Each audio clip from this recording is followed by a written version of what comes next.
What is going on, everybody? Welcome back to the channel. Aftersound here, bringing you GLS content today. We also stream right here on this channel every Tuesday, Thursday, and Sunday morning, so come by and say hello. All right, this is the 5 biggest takeaways from the most recent town hall for GLS, or GLG more specifically, the Genesis League Goals game. And yeah, I got my 5 biggest takeaways. So this is not a summary. I did listen to the entire town hall. It was about an hour, and I would recommend going to listen to it because there was a lot packed in there. Yabba Matt was on, obviously the first item here we're going to get into in a second, and that was addressed head on right at the beginning.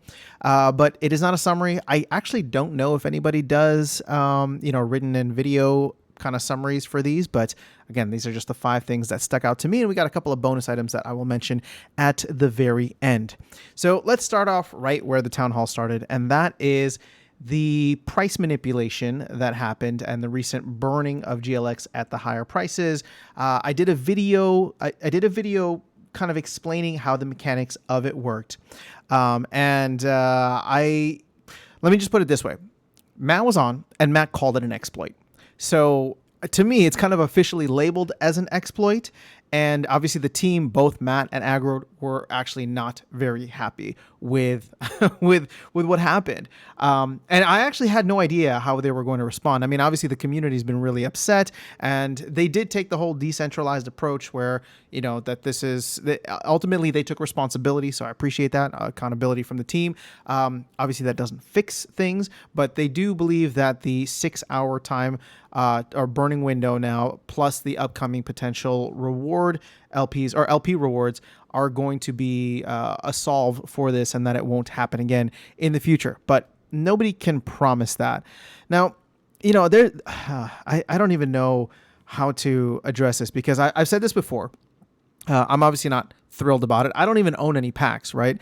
But it's not a good look. It didn't feel like, something. I don't think anybody liked the fact that it was done. But at the same time, and this is not me defending anybody's actions, right? At the same time, we can't live in a free and open market and not expect things like that to happen. Now, again, this needs to be addressed and fixed from the top down. And I really don't know what the community wants in terms of a potential solution to this. Again, and I'm not saying that as like, there's this angry mob and we don't know how to feed it to quiet them down. I'm literally genuinely curious.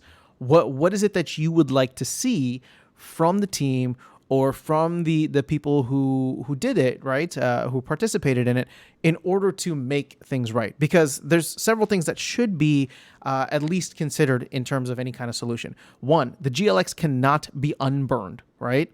So that just keep that in mind. That's a huge one there. The GLX cannot be unburned. And while the GLUSD that they got could be burned, again, I don't know what the solution is, so I'm actually trying to crowdsource ideas here, mainly to check the temperature and see where people are at and how they feel. Now, again, I said this before, and people have been saying it. It's not criminal, it's not illegal, so I don't like the idea of that being thrown around because that is mislabeling people and mislabeling the event itself. Especially if you are a crypto person, then you should be kind of pushing for open and decentralized markets. Yet at the same time, nobody likes to see manipulation that way. So this is something that needs to be remedied from the top down for the future, right? This needs to be something that is remedied from the top down by adding a ton more liquidity so that people can't do this with such a small amount of capital. But I will take you back to the Terra Luna project. That project was attacked. It didn't just fail. It was attacked with $300 or $400 million, right? That's all you needed to do to remove confidence in both tokens, the stablecoin as well as the Luna token, right? Which is similar to the GLX and GLUSD here, and in order to expose the fatal flaw and get the death spiral. So even larger projects are not immune from this, okay?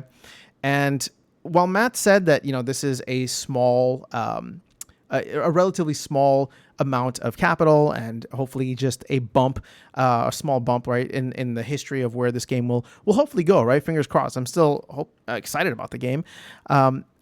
It doesn't, what I guess I'm trying to get at here is that it doesn't fix what happened, nor does it necessarily like mean it won't happen again or even disincentivize people, right?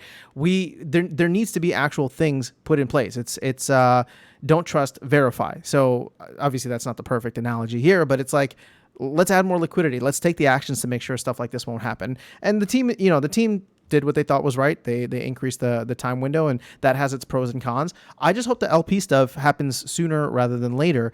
And when it comes to remedying the previous occurrence, right, or the what happened, again, I thought that the team was actually very much in line with taking that decentralized approach. They wouldn't, if they came out and said, we're going to ban accounts or we're going to remove packs from certain accounts or anybody that participated in this, that would actually make me lose confidence in Aggie and Matt. Just being 100 with you, just being completely honest, because that is not who they are. And I never expected them to take that action. So to me, any kind of action or any kind of resolution that comes from this is going to have to be something that's weird, cooperative, voluntary, right? And just custom made to fit what happened if there is going to be a solution.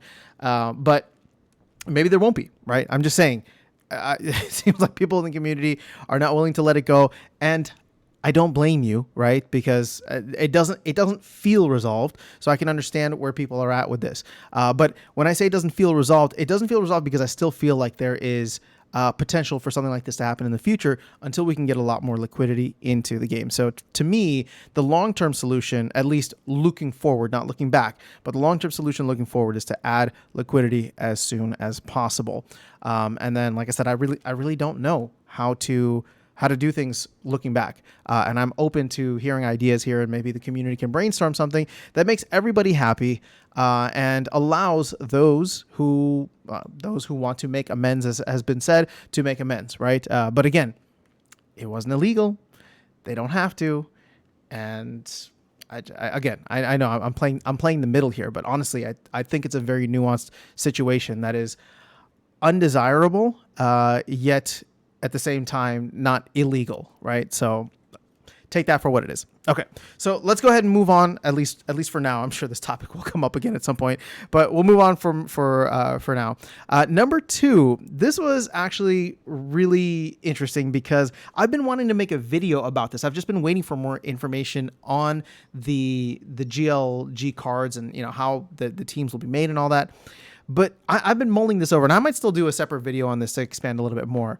But Matt actually said it. You don't need every card, which makes this very different from the Splinterlands game. So for those who play it, because you want to have a very diverse deck, you want to have almost every card and just have everything at your fingertips. Whereas in a game like this, you're building teams. And so you want to build a team of cards and then play with them together for synergy, play with them together to level up and raise their amount of experience. And so I actually am wondering, like, how many packs will you need to buy? And maybe in a game like this, it'll probably be even better to go out and just buy cards off the market because now it's just like, well, I just need to make a team, right? So cracking packs, while it could be, beneficial, and I might open some like awesome cards, and don't get me wrong, there's the whole like casino vibe of opening packs, so that's never going to go away. But I'm actually really excited for the crafting of a deck, or I don't even want to call it deck, well, like the crafting of a team, which is, I don't know, to me, like really cool and exciting. Now, again, I've never been like big into soccer/football. I've talked about how I love the World Cup and I watch it religiously, but other than that, I don't really pay attention. Now, I think the sport is interesting, and I'm excited to play a game based around it. And so, the idea of like building a team and trying to figure out like what fits well where and who, complements who. And I don't know, to me, that's actually kind of exciting. And the fact that I don't need every card and I can just focus on the cards that I want to put together as a team makes it really exciting. Now, the other thing too, and I think they talked about this in a previous town hall or previous things, there's not going to be any like rarity. So it's not like you're going to have legendary cards and common cards, because these are all like real people. And I don't know if it's like the MLSPA or the GLG team, but like, I don't think anybody's feelings want to be hurt if they're not like a legendary or common, or I don't know if that's what it is. Obviously they're going to have different stats, and I would assume better players have better stats, just like in any kind of sports video game, right? Like you think of FIFA or something. So we're still going to have that, but there's not going to be any rarity. And the idea then becomes, well, how do you like put together a solid team that complements one another? And does that mean that, you can look at this two ways. Does that mean that, like, man, some of the top cards are going to be like awesome and only a few people will have them and you'll need to have it on your team? But at the same time, you can also make a team of all of like the losers, the cheap cards. And if you level them up, experience the synergy and know how to play well with them, could you beat those top teams, right? Like, I don't know. That's the kind of thing I think about, which again goes very well with the whole sports vibe here of, right, underdog and all that. So I don't know. To me, it's exciting. I'm really looking forward to this, and I don't own any packs, particularly now. I probably won't buy any packs because I'm just curious to see what the cards will look like and then start team planning before I deploy any capital. Now, I don't plan on buying packs for the sake of buying packs, but I may buy a pack or two just because I want to get in on the casino vibe and open one and stream it or make a video or something, right? I'm human. I'm only human, so I may want to participate in just that for a little bit. But for the most part, my strategy with this is to very much go with individual cards. Okay, so number 3, this was actually really interesting. So Matt was sharing how in Splinterlands, the gold foil cards essentially act the same as the regular foil cards. There's no difference fundamentally in the gameplay, but you do get to earn more. And Matt was saying that in this game, and that this is one way in which they're trying to add a little bit more value to the gold foil cards. So not only can they earn more, but they're going to have more energy. And I have this under the bonus thing, so we can just go down there real quick. But if you forgot, the ECR is going to be at the card level. So this is actually very different from the Splinterlands game, if you're familiar with that, where the ECR is at the account level. So ECR is going to be at the card level, meaning like you could have 2 of the same card, one regular foil, one gold foil, and the gold foil one will be able to play more games in a row before that fatigue or stamina stat starts to get too low and they need to rest. So again, like, it's cool, interesting things like that I'm excited for. Again, just different nuances within the game. Again, we don't have the game yet, but there's a lot that I feel like is going to parallel Splinterlands, then I think there's a lot that's going to just completely blow it out of the water and be brand new, innovative, and like everything that the team wants to do with Splinterlands, but it's just so much harder moving turning a giant ship rather than creating one from scratch. So I thought that was a little cool point. Wanted to share it here. Number 4, they've talked about this before. It might have even been in like the white paper for GLG, but again, I'm sharing it here because it's interesting to me. There's the idea that like the cards can actually have long-term success or long-term value by increasing the XP the more you play with them. And oddly enough, or interestingly enough, Matt said that this was an idea that they had originally for Splinterlands, which was just never able to be implemented because of the way that Splinterlands is. And I think at this point, the game, once again, is like too big of a moving ship to maybe add it in, or at least if they do, it's just not on the priority list. But with GLG, they were able to do this from the ground up and create it so that there's 2 ways that you can level up your cards. Now, XP, right, means that you play when you play the game, and I don't know if it's how many times you play, or if you win, maybe you get a XP boost. But every time you gain experience, after you hit certain levels, and I'm not sure what those levels are. I think it might be 10 levels and then 5 stars. So for XP, it'd be 10 levels. Don't quote me on this, but you increase your stats, right? So by playing the game more and more, you increase your stats by raising your XP. On the flip side, you can also, and you not as a and or, but you should be combining cards as well, because the more you combine your cards, and I believe it's like 1 star to 5 stars, you'll be able to unlock skill and item slots on the back of your cards, right? So on the back of your card, I don't know how many slots there'll be, but actually, I would assume maybe there's 4 slots and you start off with 1. So if you get to level 5, then you're able to unlock skill and item slots. And so those are the 2 ways in which you can level up. One is for playing, one is for spending more or acquiring more cards within the game.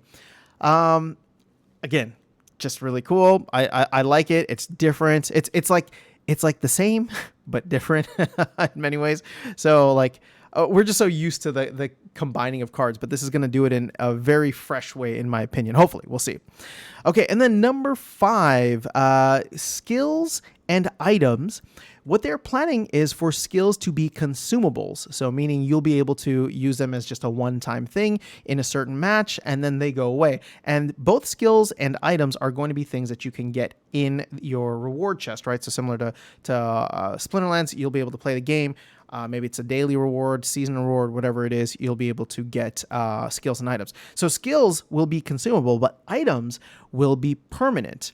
Now, these will, I believe, represent like NFTs that they will also be able to partner up with. And Matt used this as an example. Again, not that they have this partnership confirmed, but it's just like, if it's an item, they could do something like, partner up with, I think he said Nike, right? Maybe get like a Nike headband or something as part of the promotion, and maybe do like a limited run of those for like the reward chest or however you get these items. Maybe they sell the items. It's like a promotional item that they sell throughout the season, right? Similar to how we have promo cards in Splinterlands, there will be like promotional items where, 1 month it's a Nike headband and it gives you a speed boost or reduced stamina or whatever the case, or increased stamina.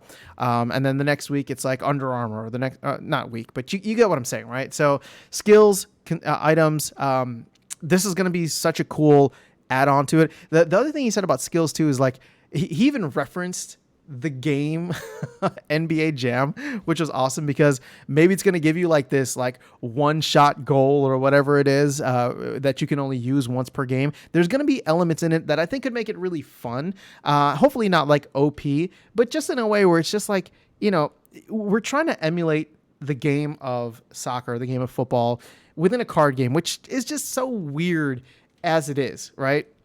Like, I mean, how would you even do that? Emulating it into a video game first is something weird, but then trying to make it into a card game is even weirder. Now, I'm not saying that to discourage the team or anybody from doing that. It's just, I don't know how you would do that. So I'm totally okay with them going kind of like balls to the wall on this and being like, let's have some fun with it. Let's make it something different and unique so that when people play it, there's like an element to it that's just out there, memorable and fun, right?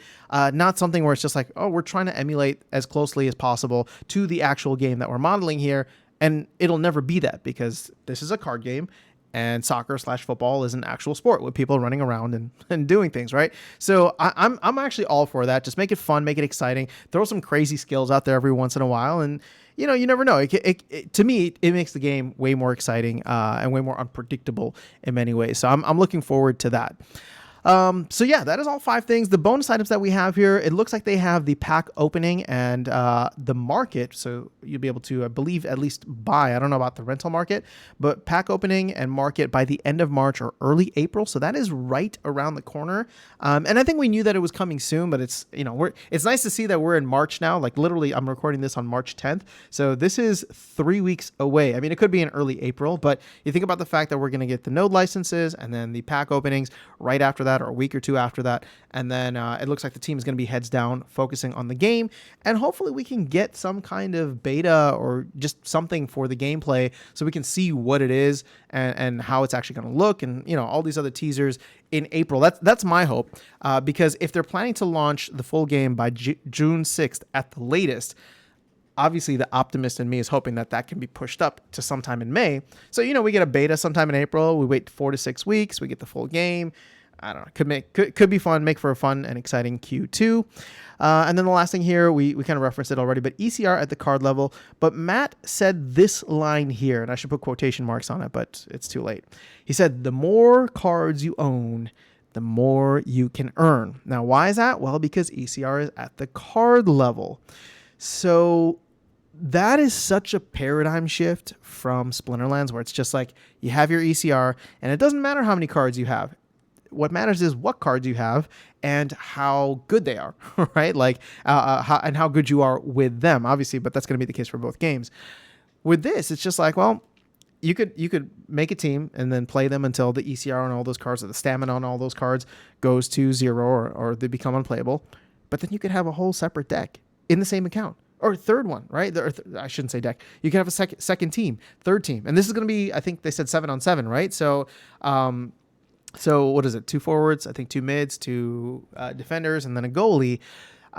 So you'll only need to collect like 7 cards at a time. Now, granted, you'll probably want obviously more than 7 cards because you'll want to increase or combine them for the skill and item slots as we were talking about. But I don't know. To me, that's kind of exciting. I mean, obviously, it's not just the more cards you own, the more you can earn. It's how much time do you have, right? How much time are you willing to spend playing this game, kicking a ball back and kicking a virtual card of a ball back and forth? But I digress. You know, at the end of the day, I have to admit that the last week and a half or however long it's been, maybe just a week in the Discord has been so discouraging. And this is not, I'm not trying to paint anybody in the Discord in, you know, or point fingers at anyone in the Discord.